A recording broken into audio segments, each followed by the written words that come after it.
Vous écoutez La Quotidienne, l'émission. Le rendez-vous des qualifiés en direct de Saint-Étienne. Une émission originale FFN présentée par Louis Delvin-Pierre et Jonathan Cohen. Bonjour à toutes et à tous et bienvenue à Saint-Étienne pour les championnats de France. Ça y est, on y est à ces championnats qu'on a tant attendus, qu'ils ont tant attendus, les nageurs, le staff équipe de France aussi, on y reviendra. Bienvenue dans ce nouveau rendez-vous, La Quotidienne, l'émission. C'est un nouveau format qu'on va vous proposer tout au long de la semaine, que l'on souhaite plus proche des nageurs, qu'on vous présentera tous les jours. On est tout juste en sortie de zone mixte, à quelques mètres. Et puis pour m'accompagner tout au long de la semaine, eh bien, mon rédacteur en chef chez Natation Magazine, Jonathan Cohen, la Bible de la natation. Bonjour Jonathan. Bonjour Louis. Et à mes côtés aussi, Denis Auguin, directeur technique national. Bonjour Denis. Bonsoir messieurs. On y est, ça y est, ces championnats de France, on les a attendus, espérés. Là, ça y est, c'est tangible, on est là, t'es là depuis hier. Comment tu sens cette ambiance qui commence à se créer dans ce bassin de Saint-Étienne ? Oui, écoutez, hier c'était assez détendu. Cet après-midi, on a senti un petit peu de tension monter et c'est bien normal. C'est un moment très important pour tous les nageurs français qui sont qualifiés ici, quel que soit leur niveau finalement, parce que même si évidemment certains espèrent se qualifier au championnat d'Europe, c'est aussi l'aboutissement d'une saison pour tous. Et donc voilà, c'est un moment vraiment intéressant et je leur dis souvent, même si c'est parfois stressant, c'est des moments rares, donc profitez-en. Jonathan, les conditions de qualification sont particulières pour des championnats d'Europe, ils sont plus nombreux, c'est ça ? Effectivement, sur des championnats d'Europe, les critères européens aquatiques permettent de qualifier 4 nageurs par épreuve. Donc sur certaines épreuves, j'imagine, Denis, tu nous contrediras, mais en tout cas, voilà, sur certaines épreuves, je pense qu'ils pourront être 4 à se qualifier, ce qui fera certainement un gros contingent, peut-être une trentaine, comme on avait connu à Rome en 2022. Et ça permettra de créer une équipe solide après pour les 2 années qui restent avant Los Angeles. Ouais, justement, Denis, tu l'as déjà un tout petit peu dit à la presse française venue en nombre, d'ailleurs, ici à Saint-Étienne. Les championnats d'Europe, à 2 ans des Jeux, c'est là qu'on crée l'équipe de France olympique finalement. Oui, c'est un moment, encore une fois, on a 4 places, donc ça permet de faire rentrer plus d'athlètes par épreuve. On a des temps d'accès à la compétition qu'on a choisi nous et qui sont un tout petit peu plus faciles que sur des événements mondiaux, mais c'est voulu, c'est permettre l'émergence de certains athlètes, leur mettre un pied à l'étrier, et puis effectivement on est à 2 ans des Jeux et globalement je pense qu'il faudra être dans cette équipe des championnats d'Europe pour espérer participer aux Jeux. Alors quand je dis participer, c'est être protagoniste aux Jeux, parce que les critères de sélection sont extrêmement exigeants, donc voilà, ceux qui ne seront pas dans le bon wagon à 2 ans des Jeux, il y a toujours des exceptions, mais globalement, on aura l'architecture de notre équipe olympique à la fin de la saison. Et parmi les 599 nageurs présents à Saint-Étienne, il y en a un qui a un peu retenu l'attention, qui a fait bouger la presse tout à l'heure dans la petite cahute à côté de nous. C'est qui, Jonathan ? C'est Léon Marchand, je crois. Et oui, il est de retour, ça y est.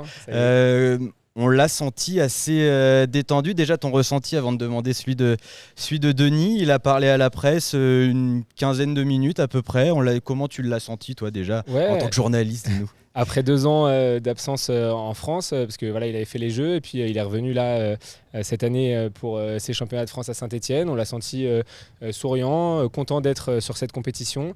Forcément, voilà, j'imagine que c'est pas la compétition qu'il préfère faire parce que il y a toujours ce coup près de la qualification, même si ça paraît simple pour lui. Mais en tout cas, il avait l'air détendu. Il a un gros programme. Il a encore des choix à faire, mais en tout cas, on était ravis de retrouver Léon Marchand et on a hâte de le voir maintenant dans le bassin. Denis, tu partages ce ressenti, toi qui l'as accueilli en France à son arrivée et lui qui est à l'INSEP depuis qu'il est arrivé d'Austin. Oui, il est arrivé d'Austin le 14 juin, donc on l'a aidé à s'installer évidemment et à prendre ses marques sur l'INSEP. Tout s'est très bien passé, j'ai trouvé un garçon assez détendu et très autonome, enfin rien de particulier finalement. Oui, je vous propose de l'écouter si ça vous va pour se remémorer ou vous montrer ce qu'il a dit à la presse. Oui, je me sens bien. Moi, je suis rentré il y a 10 jours des États-Unis. J'ai eu le temps de m'acclimater et j'étais content de revenir en France. Ouais, tout s'est plutôt bien passé à l'approche des France.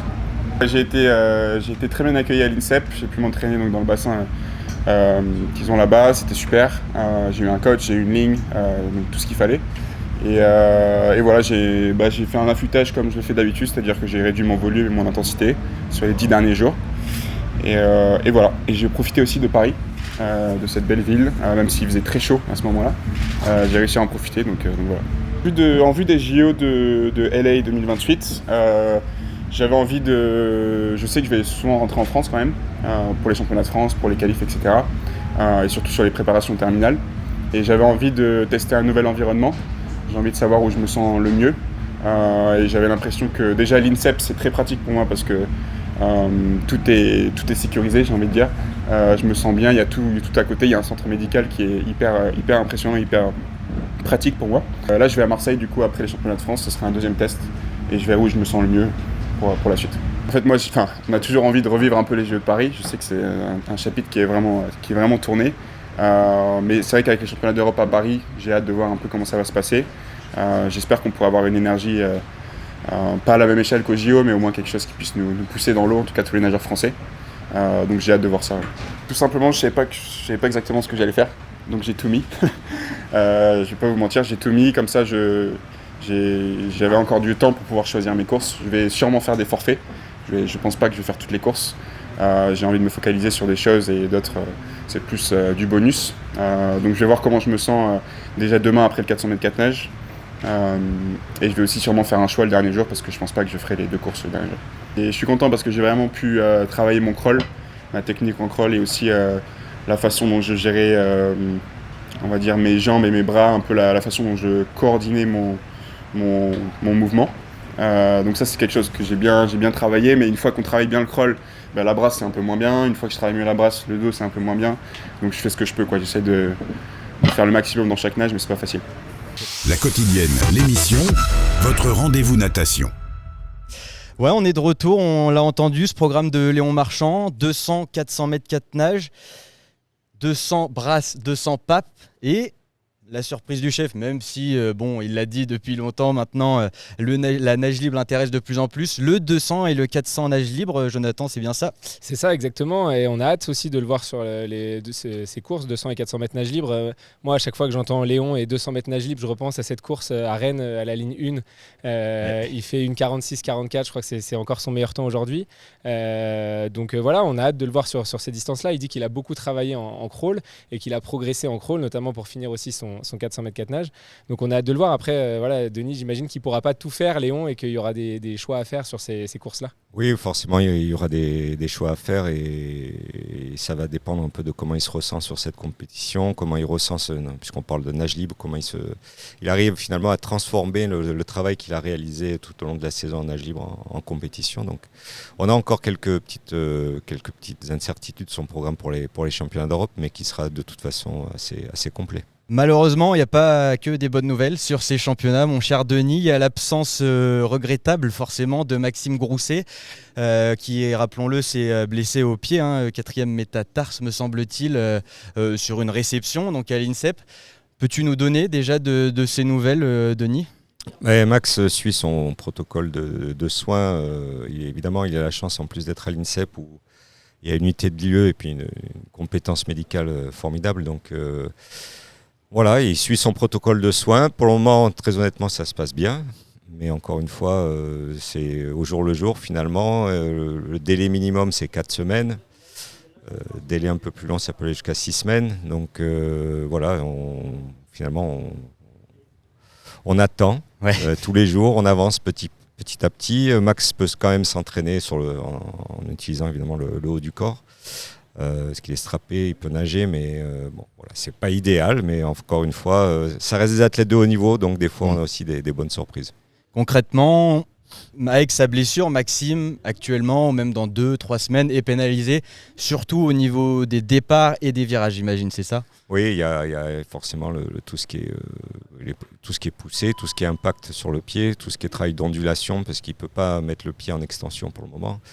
Donc il y a aussi le travail musculaire sur les jambes qui est forcément moindre. Et donc on ne peut pas dire que c'est une préparation idéale, ça c'est certain. Et l'idée, c'est aussi de ne pas exposer Maxime s'il n'est pas en état d'être vraiment concurrentiel. Oui, bon, on va passer du côté des bonnes nouvelles aussi Il y en a maintenant. aussi. Parce que Johan Endoy-Brouard est là. Il s'est présenté à la presse il y a quelques minutes avec le sourire et les tresses bien plaquées sur la tête. Pareil, toujours le sourire. Johan, il a l'air assez serein, sûr de son fait, bien qu'il ait rappelé à de multiples reprises cette densité du dos, Jonathan. Ouais, effectivement, il y a une densité sur le dos, on le sait. Il disait que les 8 finalistes sur 200 dos étaient potentiellement capables de faire le temps de qualif pour les championnats d'Europe. C'est dire le niveau, mais voilà, il a toujours fait avec cette densité, avec Mewen, avec d'autres aussi derrière. Et il a réussi toujours à tirer son épingle du jeu. On le rappelle, il est champion d'Europe du 200 mètres d'eau en 2022 et il n'a pas fait de championnat d'Europe depuis. En tout cas, il avait l'air très serein. Moi, je l'ai trouvé vraiment très bien. Il a des objectifs élevés. Il a l'air de bien se sentir dans ce bassin, même s'il a eu quelques pépins cette saison. Denis, j'imagine que Johan, c'est aussi une des forces importantes de cette équipe. Oui, effectivement, il sort d'une saison aboutie, puisqu'il a fait 2 médailles en individuel au championnat du monde la saison dernière à Singapour. Donc c'est une pièce maîtresse de notre équipe, avec de plus en plus d'expérience, et je crois que ça lui sert beaucoup.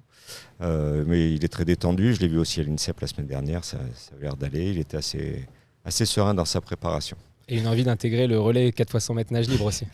Oui, alors ça, c'est un running gag, mais qui, au final, peut ne pas en être un de gag, mais voilà, très honnêtement, c'est intéressant aussi que les athlètes se projettent sur des épreuves un peu différentes, parce que finalement, je pense qu'il a les qualités pour jouer les troubles faits sur le 100 mètres nage libre. Moi, je vous propose qu'on écoute un petit best-of de ce qu'a pu dire Johan tout à l'heure à la presse. On a la chance de s'être entraîné quand même avec de fortes chaleurs là dans les derniers jours. Donc toute la partie hydratation, ça va être super important. Le soleil aussi, essayer d'éviter le soleil, pas s'échauffer, trouver des coins d'ombre. Et puis faut faire avec, hein. Franchement ça va être pareil pour tout le monde. Donc voilà, trouver ces petits tips et essayer d'endurer ça le plus facilement, on va dire. Je suis de la région, j'ai fait beaucoup de compétitions ici. Et pour la petite anecdote, je suis passé sous la minute au 100 mètres d'eau ici, donc c'était quand même assez important pour moi. Donc j'ai un bon souvenir ici. Et pour les sensations, ça commence à être de mieux en mieux, franchement. Je me suis senti bien déjà ce matin, ce soir c'était encore mieux. Puis moi il va me rester encore 24 heures avant ma première course. Donc ça commence à monter bien.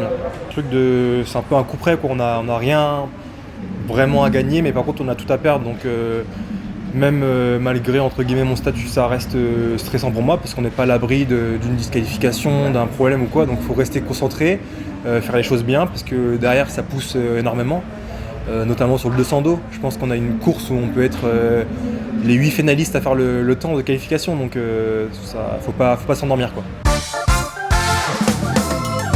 Vous écoutez La Quotidienne, l'émission. Il n'y avait pas que des...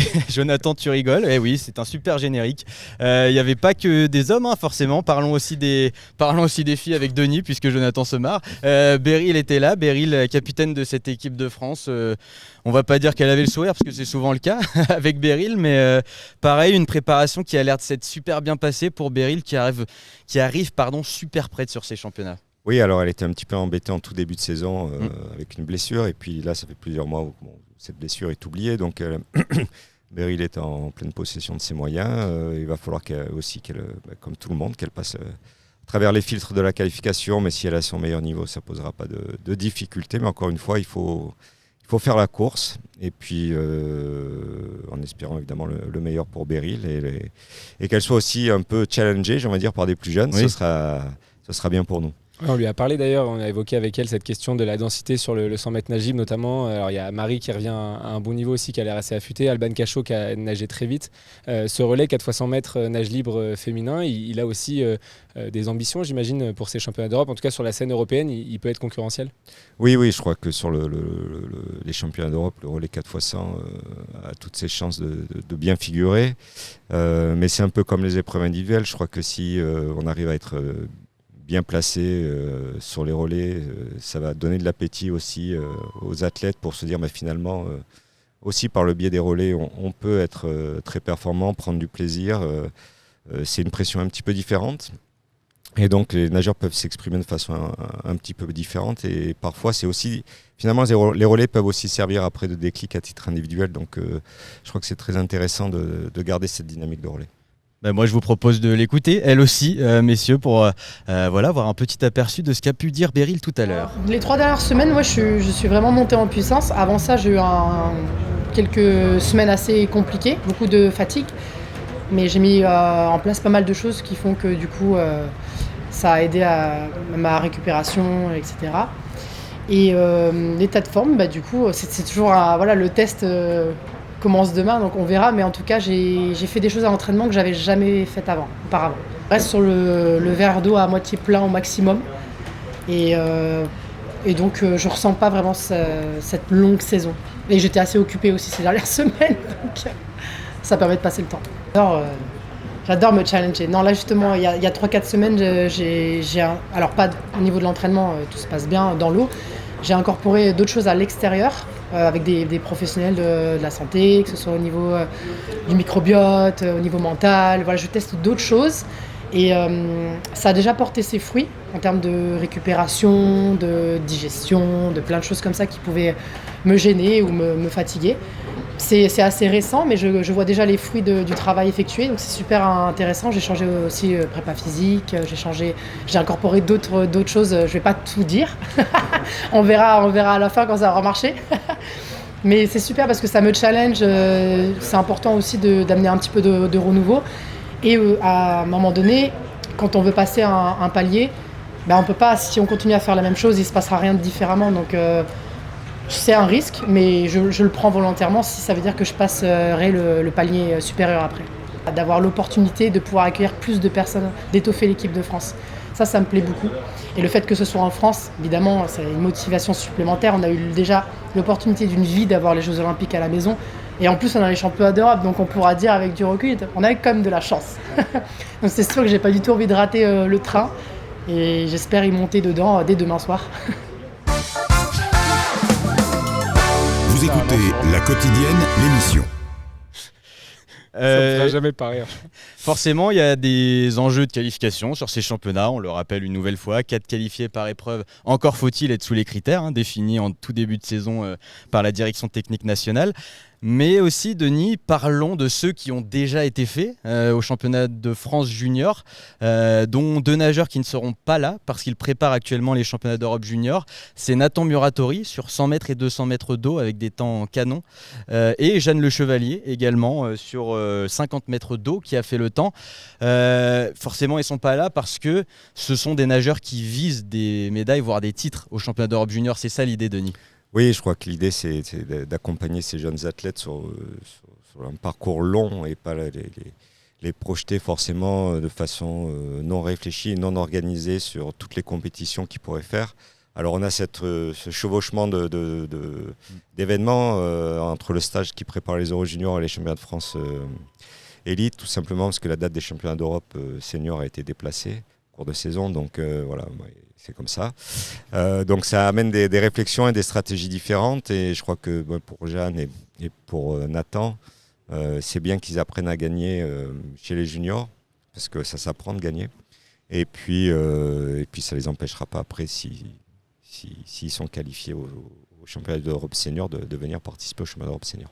Ouais, la condition, Jonathan, si je ne me trompe pas, et Denis, c'est qu'il ne faut pas qu'il y ait 4 nageurs qui fassent le temps.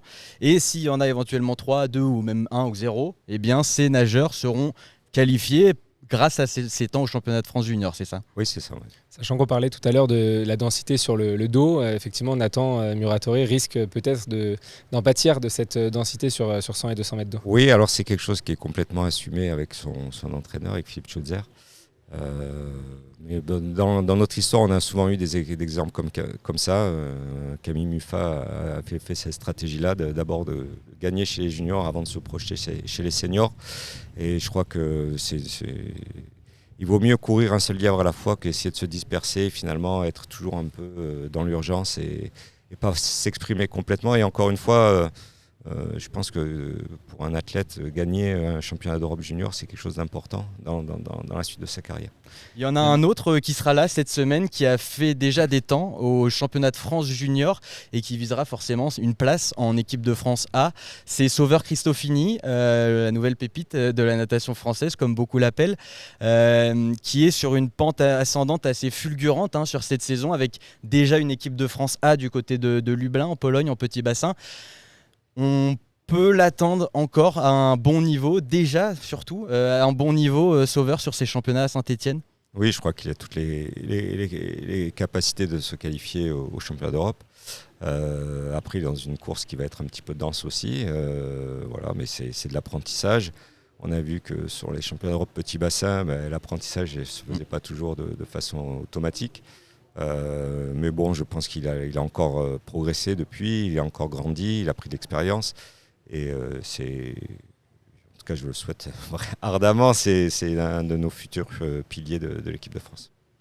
Jonathan, rappelons sa performance il y a quelques jours maintenant, il y a un peu moins de 2 semaines, la MPF 17 ans du 200 mètres nage libre, c'est ça ? Oui, c'est exactement ça, la MPF du 200 mètres qui appartenait à Yannick Agnel. Et c'est d'ailleurs le temps exact, je crois, de Léon Marchand, une 46-44. Donc les deux nageurs partagent le même record personnel sur ce 200 mètres nage libre. On espère qu'ils vont tous les deux l'améliorer cette semaine, si en tout cas Léon prend le départ du 200 mètres.